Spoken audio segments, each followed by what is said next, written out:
म्हाडाच्या बातमीनंतर आता मोबाईल कंपन्यांसंदर्भातली एक मोठी बातमी। रिलायन्स जिओ नंतर आता एअरटेलने सुद्धा ग्राहकांना मोठा धक्का दिलाय।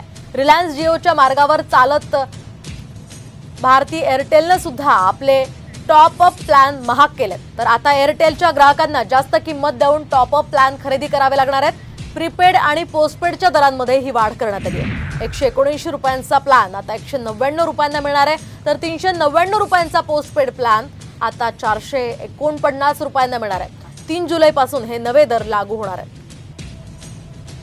पुढेच आपण पाहतो रिलायन्स जिओ नंतर आता एअरटेलने सुद्धा हा ग्राहकांना मोठा धक्का दिलेला आहे। रिलायन्स जिओच्या मार्गावर चालत भारती एअरटेलने सुद्धा आपले टॉप अप प्लॅन महाग केले।